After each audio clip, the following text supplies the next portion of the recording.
అడుగు చేసి నీ సిలువలో ఉన్నటువంటి న్యాయము, నీ సిలువలో ఉన్న విలువ, నీ సిలువలో ఉన్నటువంటి త్యాగము మాకు అర్థమగునట్లు అందించి వేయమని శిల్వనాథుడయ్యున్న యేసు నామములో వేడుకొంచున్నాము తండ్రి. ఆమేన్. ప్రభునందు ప్రియమైన వారులారా, శిల్వనాథుని ముఖకాంతి తండ్రి మనందరి మీద ప్రకాశింపచేయును గాక. ఆమేన్. ఈ దినం మన ధ్యానాంశము మధ్యవర్తి. ఇద్దరు తగులు ఆడుకున్నారంటే ఒక మధ్యవర్తి కావాలి. అటోడి ఇటోడి సర్దకాలి.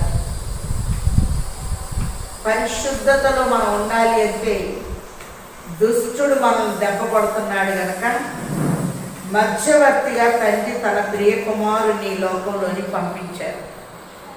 అందుకే 1 తిమోతి 2:5 దేవుడు ఒక్కడే, దేవునికి నరులకును మధ్యవర్తి ఒక్కడే, ఆయన క్రీస్తు యేసుడు నరుడు, ఈయన అందరి కొరకు విమోచన క్రయధనముగా తన్ను తానే సమర్పించుకొనెను అనే మాటను మనం చూస్తూ ఉన్నాం.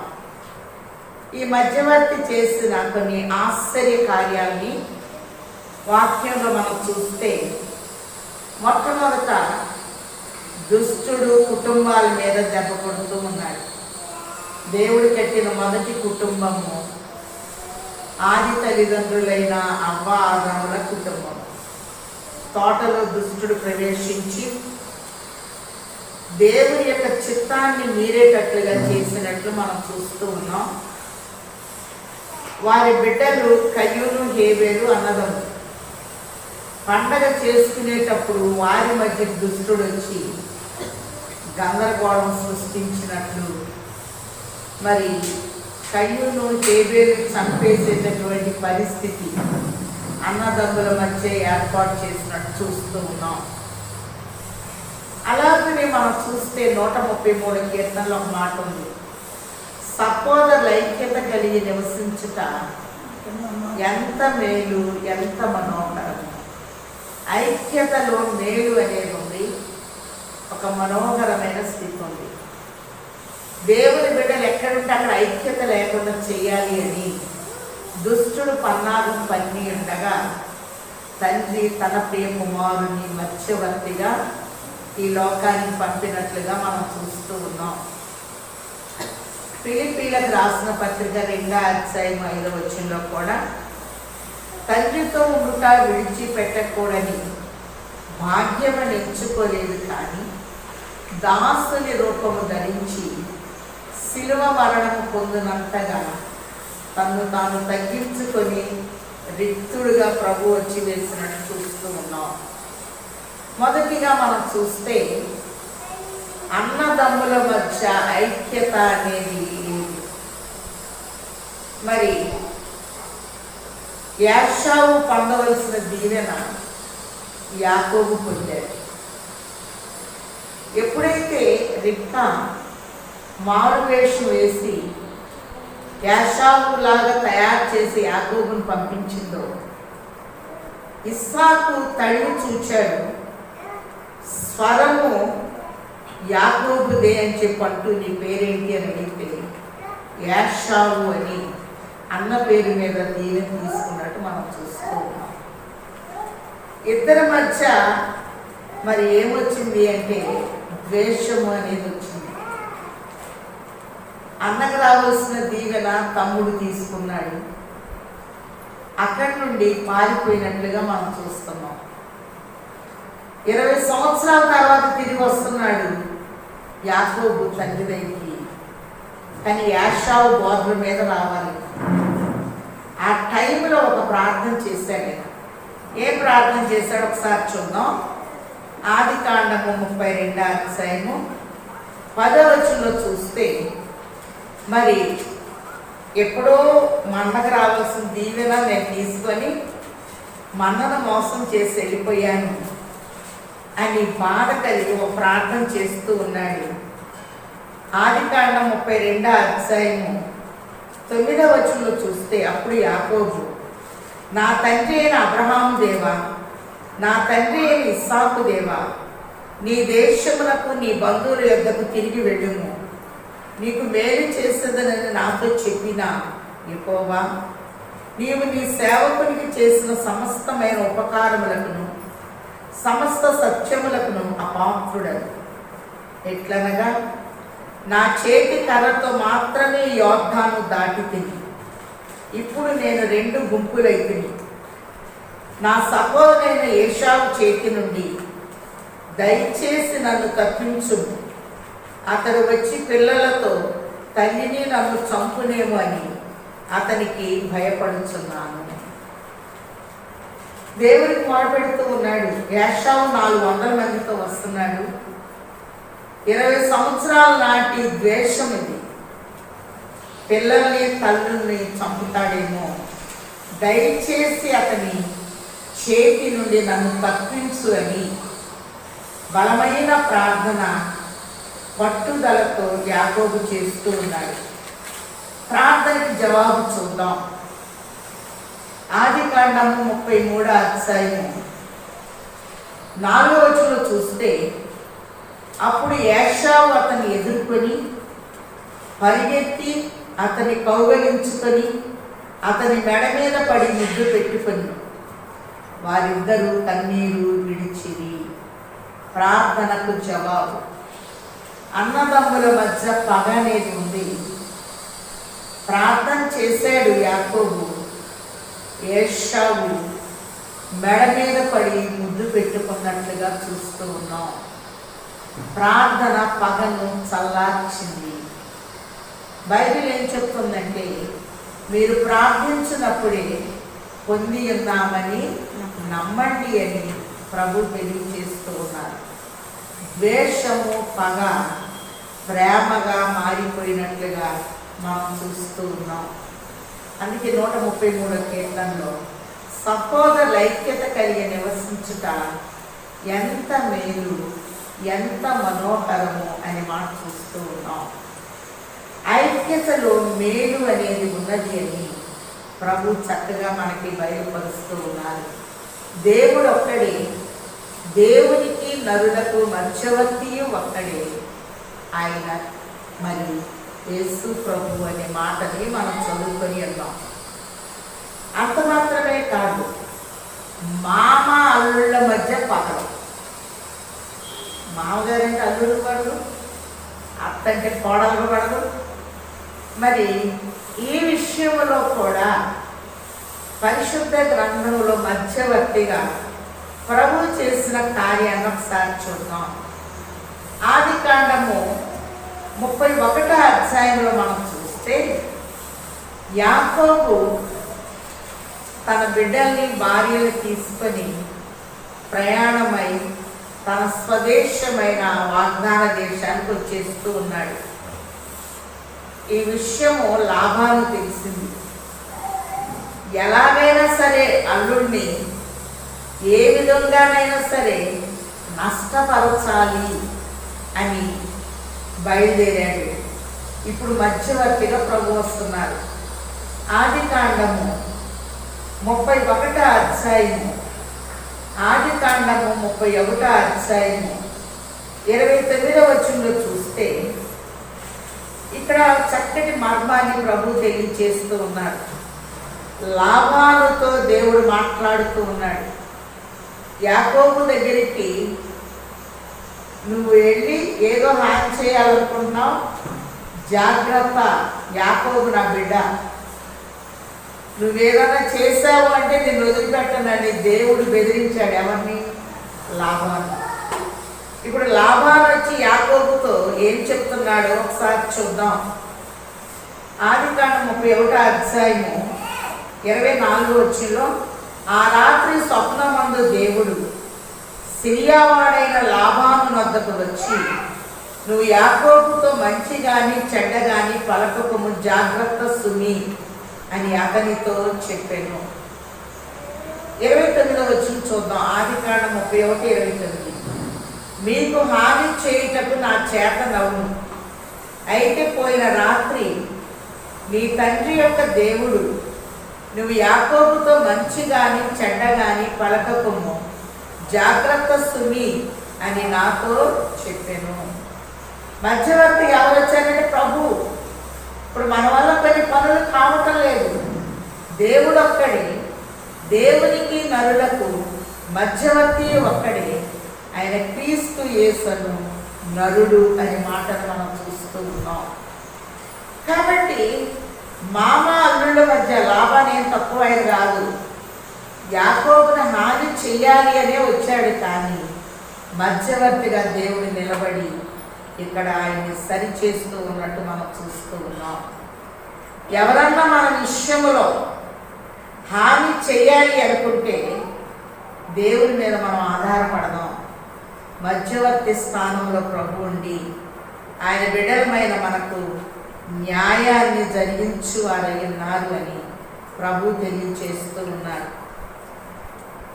అంత మాత్రమే కాదు, భార్యాభర్తల మధ్య కూడా కొన్నిసార్లు ఐక్యత అనేది దెబ్బతింటూ ఉంటుంది.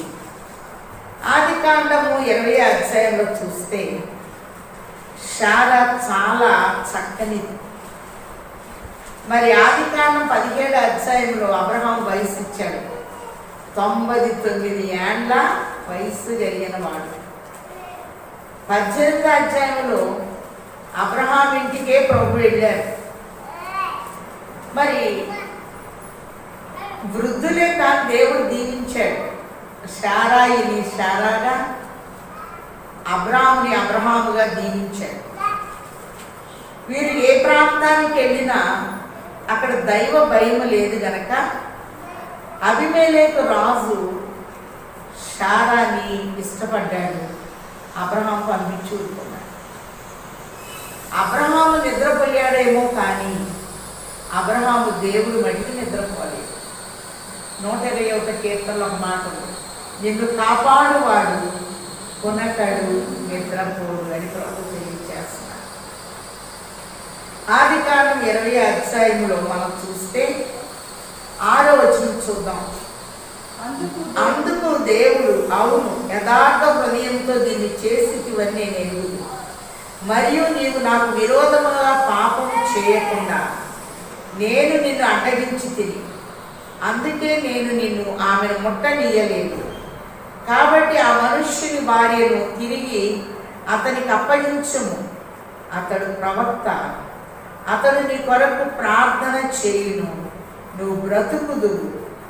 నీవు ఆమెను అప్పగింపని ఎడల నీవును నీ వారందరూ నిశ్చయముగా చచ్చెదరని తెలుసుకొనుమని స్వప్నమందు అతనితో చెప్పాను.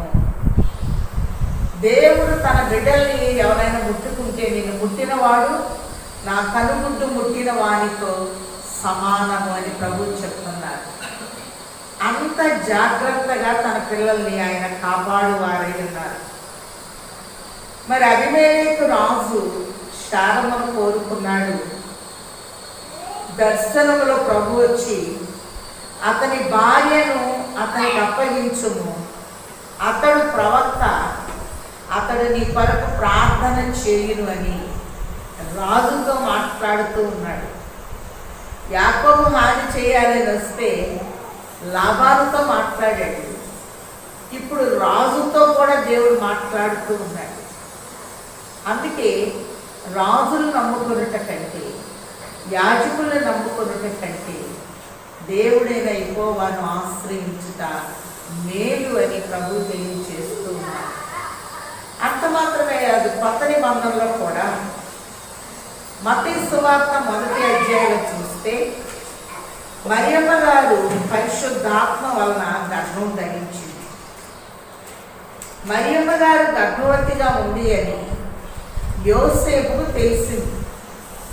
ఏమనుకుంటున్నా అంటే రహస్యంగా విడిచిపెట్టాలి అనే తలంపు ఆయనలోకి వచ్చింది. మత్తయి సువార్త 1వ అధ్యాయంలో మనం చూస్తే 19వ వచనంలో, మరి ఆమె భర్త అయిన యోసేపు నీతిమంతుడై ఉండి ఆమెను అవమానపరచనొల్లక రహస్యముగా ఆమెను విడనాడ ఉద్దేశించాడు.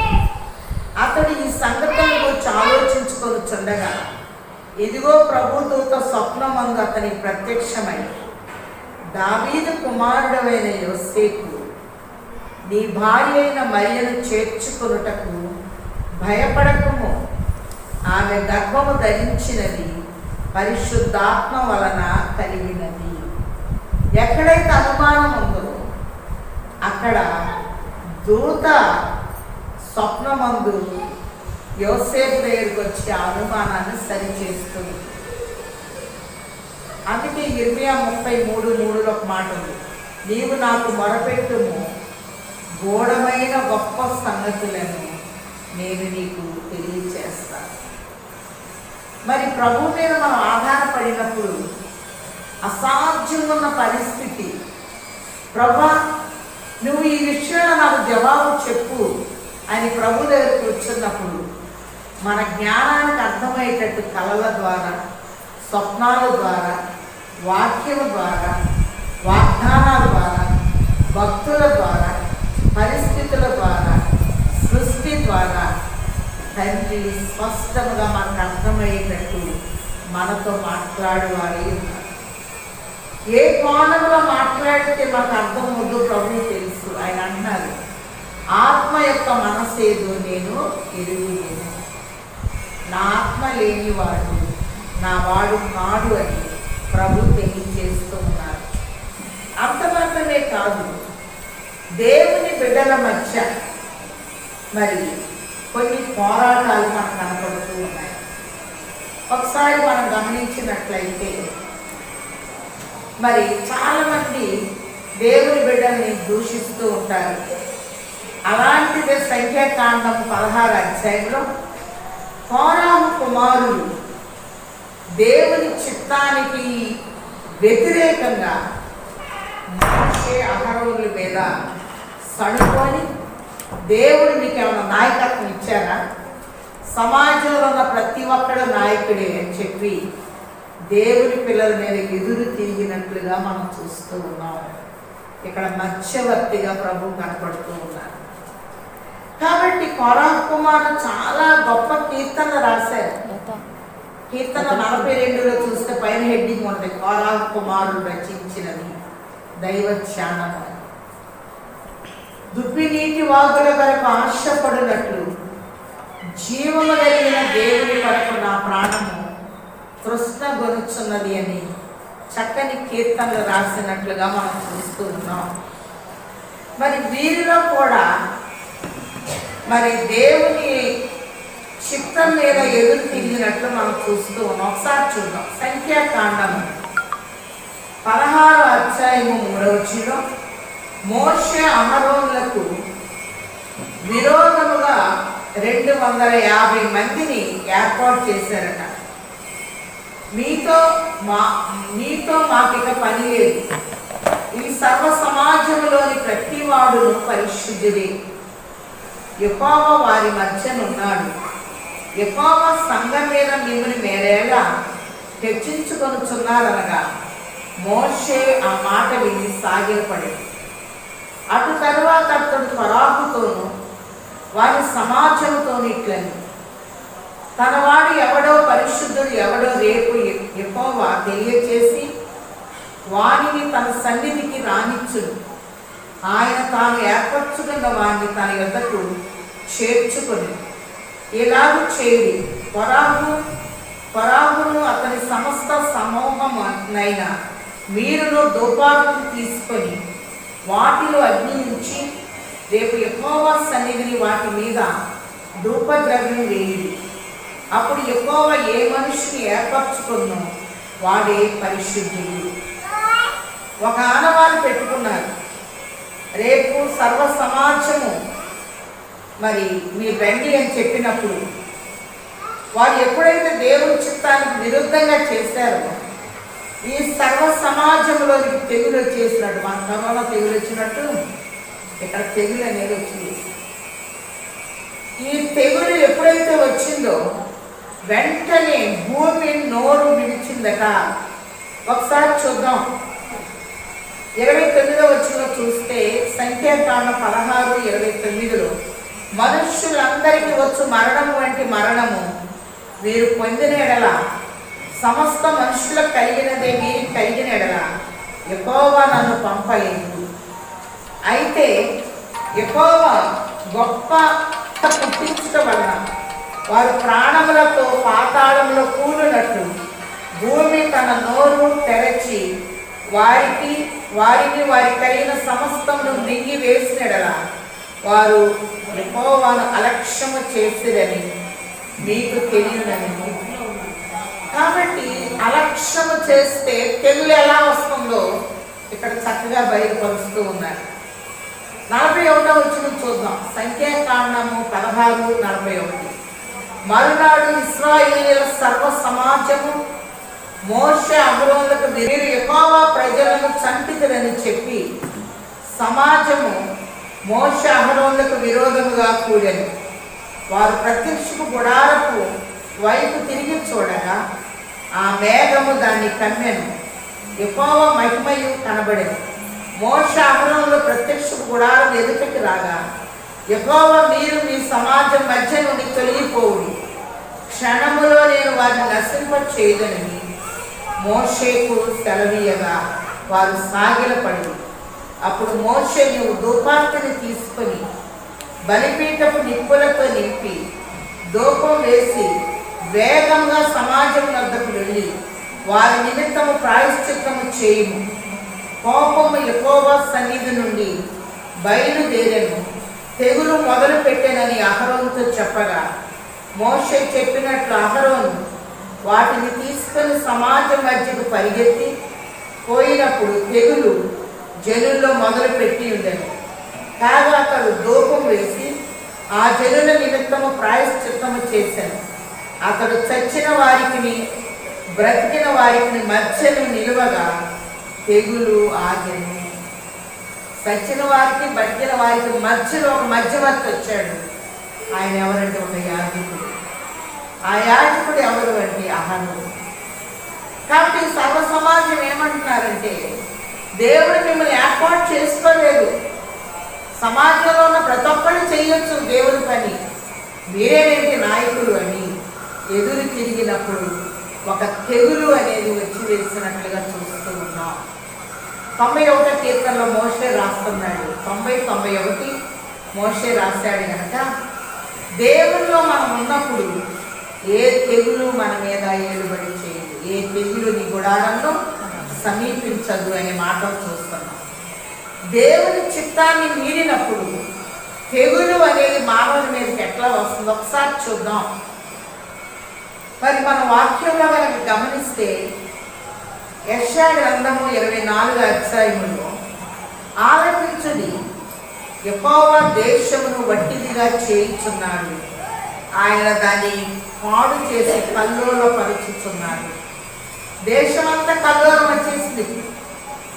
బయటికి వెళ్ళాలంటేనే భయం హైదరాబాదులో. ఇక్కడ మనం చూసినట్లయితే 4వ వచనం యెషయా 24:4 దేశము వ్యాకులము చేత వాడిపోవచ్చున్నది, లోకము దుఃఖము చేత క్షీణించిపోవచ్చున్నది, భూజనులు గొప్పవారు క్షీణించిపోవచ్చున్నారు, లోక నివాసులు ధర్మశాసనములను అతిక్రమించి ఉన్నారు, కట్టడను మార్చి నిత్య నిబంధనను మీరి ఉన్నారు, దాని నివాసుల చేత లోకము అపవిత్రమాయను, శాపము దేశమును నాశనము చేయుచున్నది, దాని నివాసులు శిక్షకు పాత్రులయ్యారు. దేశం మీద ఏమొచ్చిందంటే శాపము అనేది వచ్చింది. ద్వితీయోపదేశ కాండంలో మనం చూస్తున్నాం ఏమి తినాలి ఏమి తినొద్దు అనేది ప్రభు చక్కగా తెలియచేశాడు. కనబడిన ప్రతిదీ తినడానికి వీల్లేదు, మీరు ప్రతిష్ఠించబడిన వారు, చాలా జాగ్రత్తగా ఉండాలి అని ప్రభు చెప్తూ ఉంటే ఏది కనబడితే అది మరి తీసుకుంటున్నామేమో. ఒకసారి చూద్దాం. ద్వితీయోపదేశ కాండము 14వ అధ్యాయము మరి 9వ వచనం చూస్తే కొన్ని 20వ వచనం నుంచి చూసినా మీరు తినరానివి ఏమనగా అని ప్రభు ఇష్టిచ్చాడు 12. చివరికి ఏంటంటే గబ్బిలము, పురుగులు, పాములు ఏం తినకూడదంటే కనపడిన ప్రతిదీ తినేటప్పటికి వైరస్ లేకపోతే తెగులు అనేది ఆవరిస్తూ ఉన్నట్లుగా మనం చూస్తూ ఉన్నాం. రాను రాను ఫలభరితమైనటువంటి దేశం ఎలా తయారైందో దేవుని చిత్తాన్ని మీరారు అని ప్రభు తెలియచేస్తూ మరి మనం గమనించినట్లయితే విలాప వాక్యములు 1వ అధ్యాయంలో జనభరితమైన పట్టణము ఎట్లు ఏకాకి దుఃఖాక్రాంతమాయను. జనాలతో కళకళలాడాల్సిన పట్టణాలు దుఃఖాక్రాంతముగా మారిపోయినట్టు మనం చూస్తూ ఉన్నాం. ఇర్మియా గ్రంథము 4వ అధ్యాయములో మనం చూస్తే ఏదో ఒకటి కడుపులో పడాలని చూస్తున్నామేమో. ఇర్మియా 4:19 నా కడుపు నా అంతరంగము నాకెంత వేదనగా ఉన్నది, నా గుండె నరములు నా గుండె కొట్టుకొనుచున్నది కాడలేను, నా ప్రాణమ బాకానాదం వినపడుచున్నది కదా, యుద్ధ ఘోష నీకు వినపడుచున్నది, కీడు వెంట కీడు వచ్చుచున్నది, దేశమంతయు దోచుకొనబడుచున్నది, నా గుడారములను హఠాత్తుగా నిమిషములో నా డేరా తెరలు దోచుకొనబడుచున్నది. నిమిషములో హఠాత్తుగా గుడారం అంటే శరీరాలన్నీ కూడా ఒక వైరస్ వచ్చేటప్పటికి హఠాత్తుగా నిమిషములో వ్యాపించిపోతుంది అని ప్రభు తెలియచేస్తూ ఉన్నారు. ఇర్మియా 4:23 చూస్తే నేను భూమిని చూడగా అది నిరాకారముగాను శూన్యముగాను ఉండేను, ఆకాశము తట్టు చూడగా అచ్చట వెలుగు లేకపోయేది, పర్వతమును చూడగా అవి కనిపించుచున్నవి, కొండలన్నీ కదులుచున్నవి. పర్వతములు అనగా రాజ్యాలు, కొండలు అనగా నాయకత్వంలో ఉన్న నాయకులు. నేను చూడగా నరుడొకడును లేకపోయేను. అంత మాత్రమే కాదు, మానవునికి సముద్రాన్ని దేవుడు వరముగా ఇచ్చినట్లుగా మనం చూస్తున్నాం. 3 ప్రక్కల నీరు, ఒక ప్రక్క భూమిని ఇచ్చి దేవుడు మధ్యవర్తిగా చూస్తున్నాడు. నేను నీకు ఇచ్చిన దాన్ని నువ్వు ఎలా వాడుకుంటున్నావు. సృష్టిని బహుమానంగా ఇచ్చాడు. ఆకాశము నా సింహాసనము, భూమి నా పాదపీఠం అని ప్రభు చెప్తూ మీరు ఫలించి అభివృద్ధి పొంది విస్తరించి భూమిని నిర్మించి దాన్ని లోపర్చుకొనుడి అని ప్రభు తెలియజేస్తూ ఉన్నారు. హోషేయ గ్రంథము 4వ అధ్యాయంలో చూస్తే ఇశ్రాయేలు వారులారా యెహోవా మాట ఆలకించుడి, సత్యమును కనికరమును దేవుని కూర్చున్న జ్ఞానమును లోకమందు లేకపోవడం చూచి యెహోవా దేశ నివాసులతో వ్యాజ్యమాడుచున్నాడు. 3వ వచనం కాబట్టి దేశం ప్రలాపించుచున్నది, దాని పశువులు ఆకాశ పక్షులు కాపురస్తులందరూ క్షీణించిపోవచ్చున్నారు, సముద్ర మత్స్యములు కూడా గతించిపోవచ్చున్నవి, ఒకడు మరి ఒకరితో వాదించినను ప్రయోజనము లేదు. సముద్రాన్ని కలుషితం చేసేస్తూ ఉన్నారు. 91లో గల్ఫ్ యుద్ధం జరిగినప్పుడు మరి సముద్రాన్ని సద్దాం హుస్సేన్ క్రూడ్ ఆయిల్తో నింపినట్టు చూస్తున్నాం. ఇప్పుడు జపాన్ దగ్గర ఉన్న సముద్రంలో మరి కొన్ని తెగుళ్ళు రావడానికి చేపలు మింగేటట్లుగా వైరస్ అనేది వదిలినట్టు మనం చూస్తున్నాం. రానున్న దినాల్లో నివారణ ఏంటంటే ఒక చిప్ వేస్తారు, అది ఉంటే ఏ జబ్బు నీ మీద ఏర్పడి చేయదు అంటారు.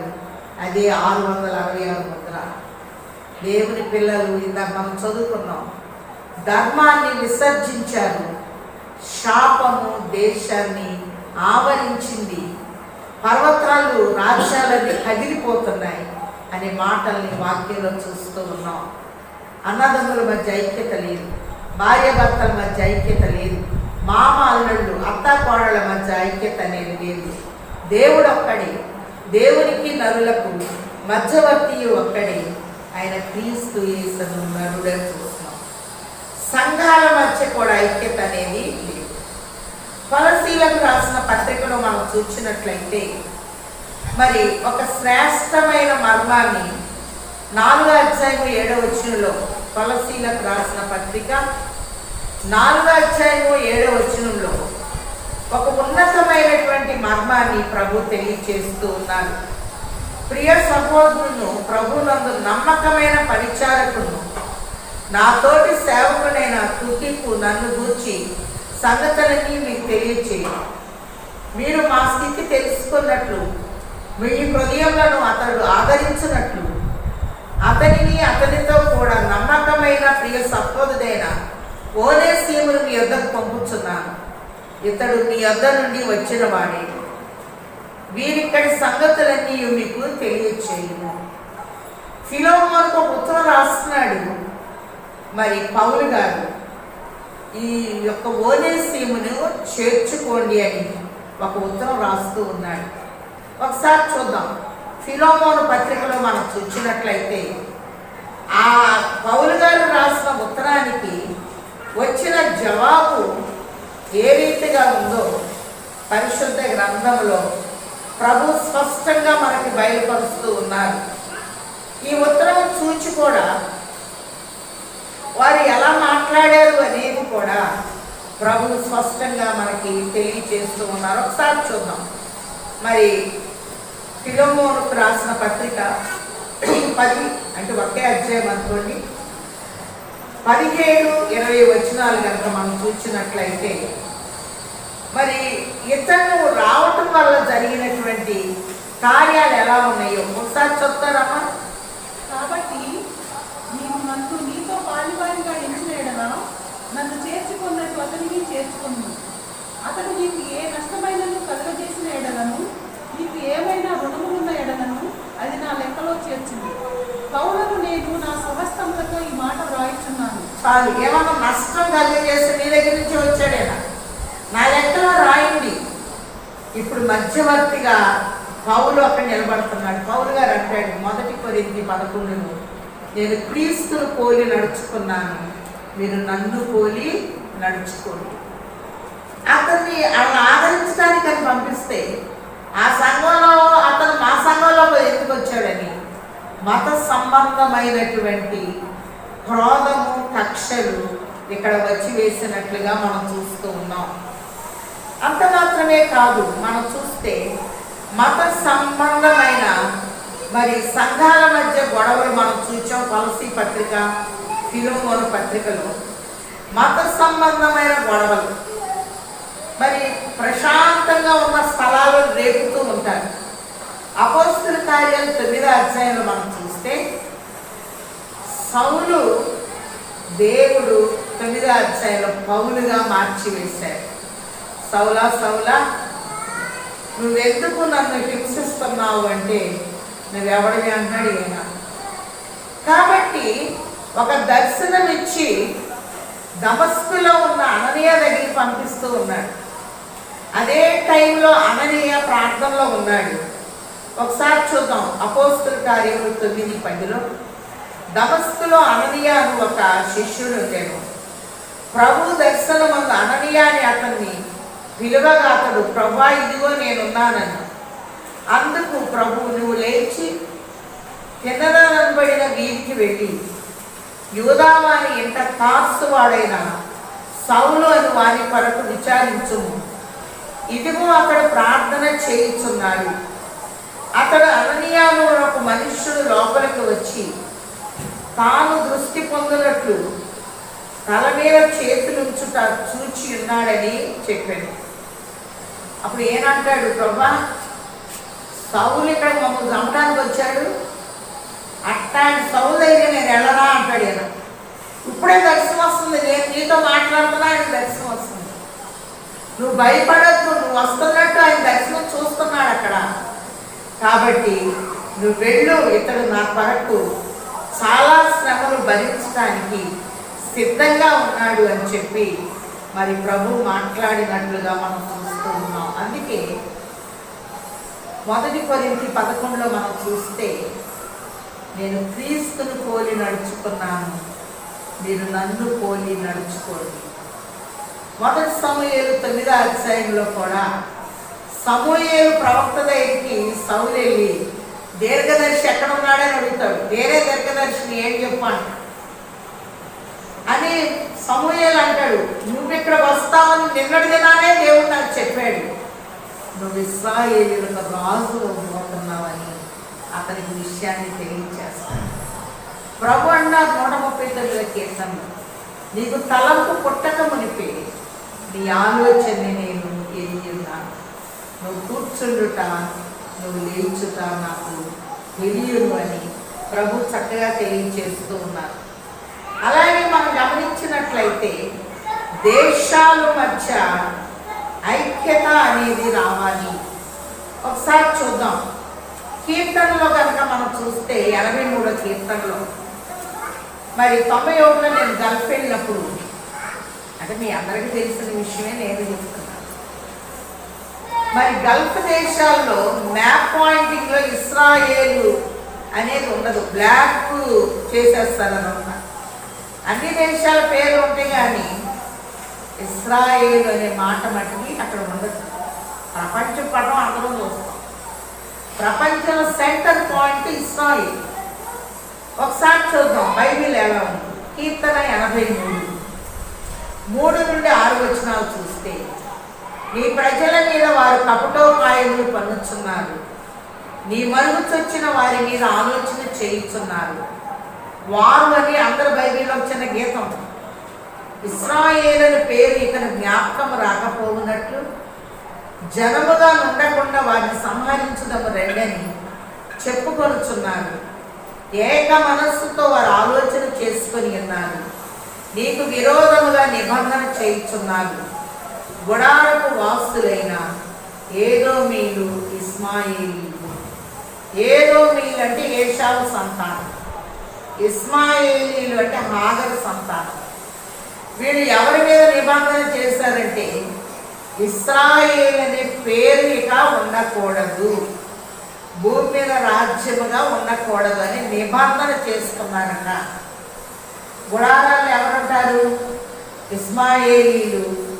అలాగనే మనం చూస్తే ఏదోమీలు ఏషావు సంతానము, ఇస్మాయేల్ సంతానము.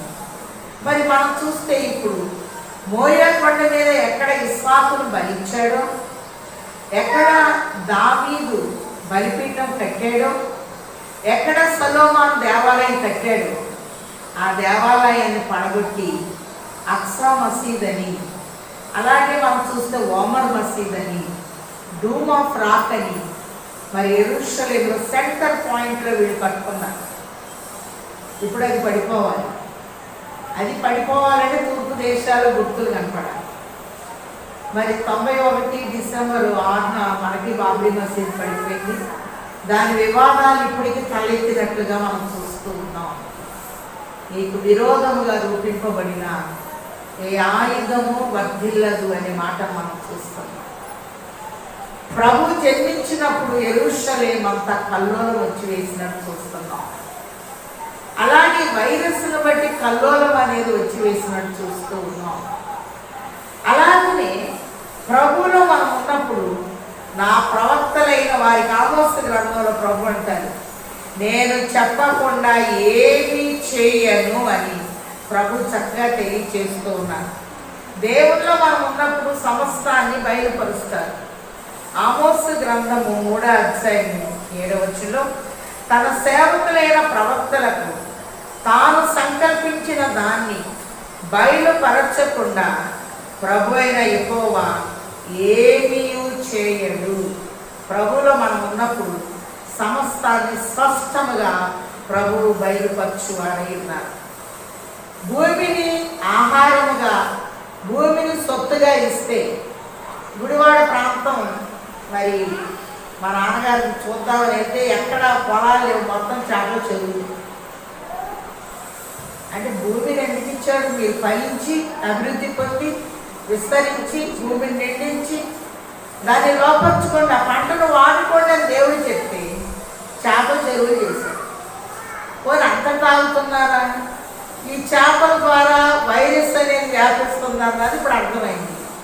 హోషేయ గ్రంథం 6:3లో చూస్తున్నాం, సముద్ర మత్స్యాలు కూడా గతించిపోతున్నాయి, ఒకరితో ఒకడు వాదించిన లాభము లేదు అనే మాటని మనం చూస్తూ ఉన్నాం.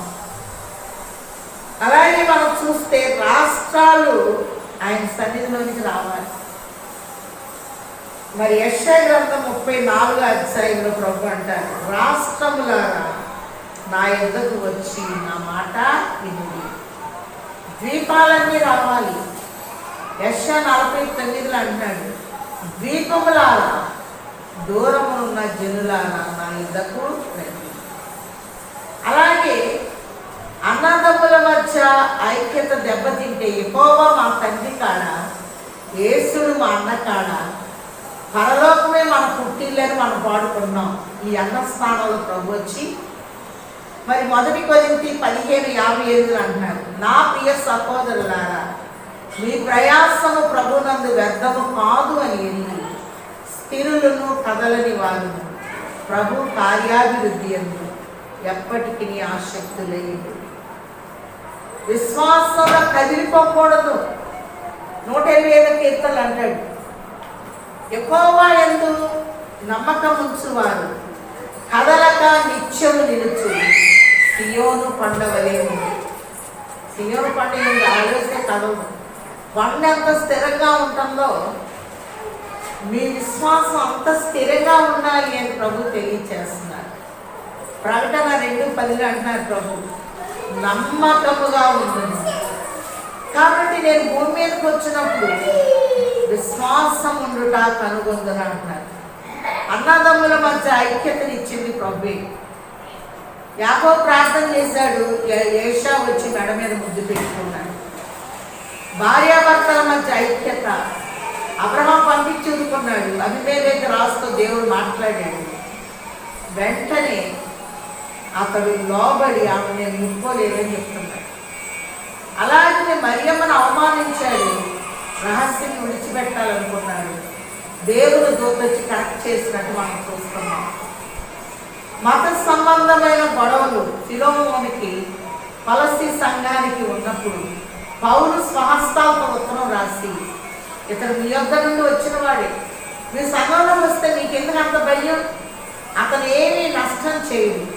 ఏదైనా నష్టం అంటే అది నా లెక్కలో రాయండి, ఆ రుణం ఏదో నేను తీరుస్తాను అని చెప్పి తెలియజేస్తున్నాను. మనం పాడుకుంటాం, నా రుణము తీర్చిన నా దేవా నా ప్రభువా, ఈ రుణము తీర్చగలనా, నీవు నా ఋషివై బోధించి నా బదులు చనిపోయి నా వాణి మరువగలనా, నీవు నా ఋషివై బోధించి నా బదులు చనిపోయి నా వాణి మరువగలనా. దేవుని మాట వింటాం మనం మర్చిపోయామే. ఒకసారి ఎవరెవరు దేవుని మాట వినాలో వాక్యంలో చూచి ముగించేసుకుందాం. మొట్టమొదట దేవుడు మనతో మాట్లాడి సృష్టితోనే మాట్లాడాలి. యెషయా గ్రంథము 1వ అధ్యాయం 2వ వచనంలో యెహోవా మాట్లాడుచున్నాడు, ఆకాశము ఆలకించుము, భూమి చెవియొగ్గుము, నేను పిల్లల్ని పెంచి గొప్పవారినిగా చేసి తిని. మనం అనుకుంటాం మా పిల్లల్ని అంత భక్తిగా మేము పెంచుతున్నాము. పిల్లల్ని ఎవరు పెంచుతున్నారమ్మా? దేవుడు అన్నాడు, నేను పెంచాను, కానీ మీరు పెంచుతున్నారు అనుకుంటున్నారు. కానీ అదే మీ మాట వింటాం. మోషేతో దేవుడు అంటాడు, మోషే నీ ప్రజలు చెడిపోయి అని చెప్తున్నాడు. అంటే మోషే ప్రజలా ఈ దేవుని ప్రజలా? వాళ్ళు దేవుని మధ్యలో మోషే అంటే నీ ప్రజలే. నీ ప్రజలు తెలియని మోషేని పంపించాడు. సృష్టి ఆయన మాట వినాలి. రెండోది ప్రపంచం ఆయన మాట వినాలి. యోబు గ్రంథం 37:12, యోబు 37:12, ఆయన వల్ల నడిపింపబడినది నరులకు నివాసయోగ్యమైన భూగోళము మీద. ఒక సోషల్ స్టడీస్ టీచర్ చెప్పొచ్చు, భూమి తన చుట్టూ తాను తిరిగి సూర్యుని చుట్టూ తిరిగి రావడం 1 సంవత్సరం పడుతుంది. మరి ఈ ఇరుసు మీద భూమి ఇలా ఉంది అని చెప్పి భూగోళాన్ని చూపించవచ్చు. భూగోళం అనే మాట యోబు గ్రంథం నుండి తీయబడింది. ఆయన వల్ల నడిపింపబడినదై నరులకు నివాసయోగ్యమైన భూగోళము మీద. ఎప్పుడు ఋతుక్రమం రావాలో, ఎప్పుడు రావాలో, కాల చక్రం ఎలా ఉండాలి అనేది ప్రభు ఏర్పాటు చేసినట్లుగా మనం చూస్తూ ఉన్నాం. అలాంటివి మనం చూస్తే సృష్టి ఆయన మాట వినాలి, ప్రపంచం ఆయన మాట వినాలి, మూడవదిగా దేశము ఆయన మాట వినాలి. యోవేలు గ్రంథము 2వ అధ్యాయము, యోవేలు గ్రంథము 2వ అధ్యాయం 21వ వచనంలో దేశం భయపడుతుందట. మరి ప్రతి చిన్న విషయానికి మానవులకు ఏమొచ్చింది అంటే భయం అనేది వచ్చి వేసింది. ఇప్పుడు అన్నిటికంటే ఎక్కువ భయం వచ్చేసింది ఇప్పుడు కరోనా వ్యాధి ద్వారా. ఒకసారి చూద్దాం. యోవేలు గ్రంథము 2వ అధ్యాయము 21వ వచనంలో ప్రభు అంటున్నారు, దేశమా భయపడక సంతోషించి గంతులు వేయుము, యెహోవా గొప్ప కార్యములు చేశాను. ఏ పరిస్థితుల్లో కూడా మీరు నాలో ఉంటే భయపడాల్సిన పని లేదు. దేవుల్లో మనం లేకుండా నిబంధనని మీరితే, ఇందాక ఒక వింతైన తెగులు వచ్చేసింది, భూమి కూడా మన మాట ఇవ్వదు. భూమి నెర విడిచి కోరాల కుమారులు మింగివేసినట్లు భూమి మీదకి తెగుళ్ళు అనేవి వస్తున్నాయి. భూనివాసి నీ మీదకి భయము అనేది వచ్చి వేసింది అని ప్రభు చక్కగా తెలియజేస్తున్నారు. సృష్టి ఆయన మాట వినాలి, ప్రపంచం ఆయన మాట వినాలి, దేశం ఆయన మాట వినాలి, రాష్ట్రాలు ఆయన మాట వినాలి. మరి మన రాష్ట్రంలోనికి ఏమి రాలేదు అని మనం అనుకుంటూ ఉంటాం. కానీ యెషయా 34లో రాష్ట్రమా రాష్ట్రముల నా యుద్ధకు వచ్చిన మాట వినుడి. రాష్ట్రాధారణ పట్టణాలు 127 కీర్తనలో యెహోవా పట్టణమును కాపాడని ఎడల దాన్ని కావలి కాయి వారు మేల్కొ నిండుట. పట్టణాల తర్వాత కుగ్రామాలు మనం చూస్తే మీకా 5:2లో ఎఫ్రాతా అంటే చిన్ని కుగ్రామాలు. కుగ్రామాలు కూడా ఎవరి మాట వినాలి అంటే దేవుని మాట వినాలి అని ప్రభు చక్కగా తెలియజేస్తూ ఉన్నారు. కీర్తన 87:3లో దేవుని పట్టణమా మనుష్యులు నిన్ను గురించి మిక్కిలి గొప్ప సంగతులు చెప్పుకుంటారు. చివరిగా దేవుడు ఒక్కడే, దేవునికి నరులకును మధ్యవర్తియు ఒక్కడే. ఆయన క్రీస్తు యేసును నరుడు. తండ్రి తన ప్రియ కుమారుని లోకానికి ఇచ్చాడు. ఈయన మధ్యవర్తిగా వచ్చి క్రయధనము మనందరికీ వెలగా తన రక్తాన్ని చిందించాడు. అందుకే మీ అపరాధముల చేత మీ పాపముల చేత మీరు చచ్చిన వారై ఉండగా క్రీస్తు తన రక్తంతో బ్రతికించాడు. కానీ ప్రభువు తన రక్తాన్ని అంతటినీ మనకు ఇచ్చారు. మీరు విలువ పెట్టి కొనబడిన వారని చెప్తూ ప్రకటన 1:6 అంటాడు, మనల్ని ప్రేమించు తన రక్తము వల్ల మన పాపముల నుండి మనల్ని విడిపించిన వానికి మహిమ ప్రభావము యుగయుగములు కలుగుగా. కాబట్టి తల్లిదండ్రుల మధ్య, భార్యాభర్తల మధ్య మధ్యవర్తి, తల్లిదండ్రుల మధ్య మధ్యవర్తి, అన్నదమ్ముల మధ్య మధ్యవర్తి, మత సంబంధమైన గొడవల మధ్య, సంఘాల మధ్య మధ్యవర్తి, దేశాలకి మధ్య మధ్యవర్తి. మరి ఈ సమయంలో మనందరినీ విమోచించడానికి తండ్రి తన ప్రియ కుమారుని ఇచ్చాడు కనుక ప్రభా నీవు మాకు న్యాయం జరిగించు. అందుకే వాక్యంలో చూస్తే ఆయన సమాధానకర్తగా వచ్చాడు, న్యాయాధిపతిగా వచ్చాడు కనుక ఏలయనగా మనకు శిశువు పుట్టెను, మన కుమారుడు అనుగ్రహించబడి. ఈ కుమారుడు అతని భుజం మీద రాజ్యభారం ఉండేది. అతడు ఆశ్చర్యకరుడు. ఈ నెలలో మన పట్ల ఆశ్చర్యకార్యాలు జరిగిస్తాడు.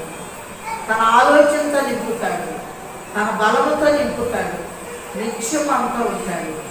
సమాధానకర్త అయిన అధిపతిగా ఆయన నుండి ఏ పరిస్థితుల్లో ఏ తెగులు నీ గుడారాన్ని సమీపించదు. 1000-10,000 నీ కుడి ప్రక్కన కూలిన అపాయము నీ యొద్దకు రాదు. నిన్ను కాపాడువాడు కొనకడు నిద్రపోవడానికి ప్రభు చెప్తున్నారు కనుక ఆయన మీద ఆధారపడి ఆయనలో నిలవగలిగిన స్థాయిని తండ్రి ఆయన బిడ్డలమైన మనకు ముమ్మరముగా దయచేయును గాక. ఆమేన్. మంచి బోధకులు అయిన తండ్రి నీ మాటలు వెండి అంత పవిత్రములు. నీ మాటలు నాకు దొరకగా వాటిని భుజించితేనే మీ అన్నట్టు మధ్యవర్తిగా మీరున్నారు కనుక మా ప్రతి అంశము మధ్యవర్తి అయిన నీకు చెప్పుకొని నీ దగ్గర క్షమాపణ పొందగలిగిన స్థితిని మాకిచ్చి నీ రక్తము ద్వారా మీరు కన్నారు కనుక ఆ రక్తము ద్వారా ప్రతి పాపము నుండి ప్రతి వ్యాధి నుండి విడుదల దయచేయమని మా మధ్యకు వచ్చి వేసిన మహోన్నతుడు శిల్వనాథుడై ఉన్న యేసు నామములో వేడుకొంచున్నాము తండ్రి.